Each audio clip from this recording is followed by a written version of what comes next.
Hey, so if you're a new photographer and you want more gear, I get it, it makes sense. But what if I told you new gear may not be what you need? For example, this is my favorite lens. This is the 70-200 f2.8.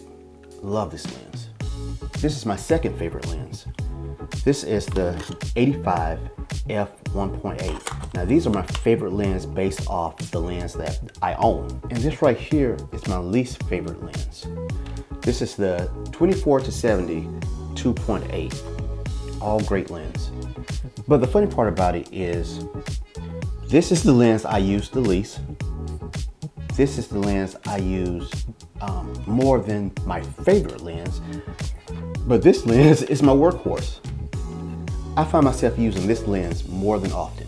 But you want to ask, well, why is the 85mm on your lens, on your camera at the moment? Because of how I pack my gear away. And I can keep it on there, and my bag is thick enough that it protects it.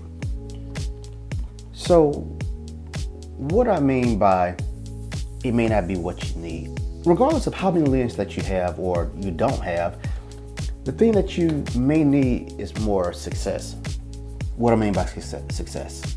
Okay, you may need to do more projects within photography with the equipment that you have, because when you are searching and desiring more and more gear, you're kind of putting yourself in a saddened or depressing state, if I may say. Now, I'm not a psychologist, but hear me out.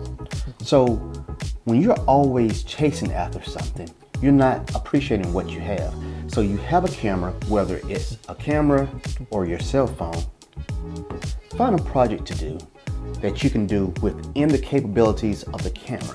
Now, it may be beyond your capabilities of what you can do with the camera or your cell phone, but if you practice with that, you'll be surprised that after that project is done and you like what you see, that's when it's done. You like what you see.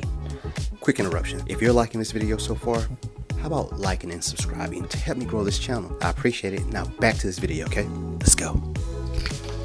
Yes, sometimes you have to do a project based on a time frame, and you have to just turn in what you have, the best that you have. But when this is a project that you are establishing, create the project, whether it's taking a picture of an object, be it whatever it is, your shoe, whatever. Take the picture of the shoe. Play with lighting. If you don't have lights, photography lights, use a flashlight. Use a flashlight and some cellophane paper, or bounce it off of a sheet of paper, bounce it off of a wall, whatever it is that you have to do to adjust that light. Now, what's happening here? You're getting more knowledge about how light works, as well as the angles of your camera. If you're taking a picture of a baby, instead of holding your camera up here and the baby is laying there, come down to where the baby is and take a different picture of a different perspective. Play with perspectives. Just because you're always here, this is what you always see. When someone is looking at your pictures, give them a different view that's not commonly seen. Just be careful with what you are lusting after.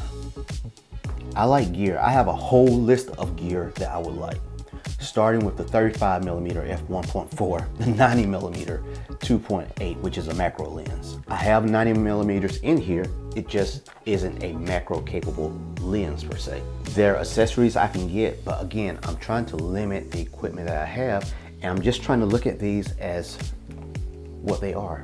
They're tools. They're tools for me to get to an end of a productivity or a production. Let's say a production or a product, be it a picture, a video, or whatever the case may be. But anyway, I hope that tip helped. Let's get it.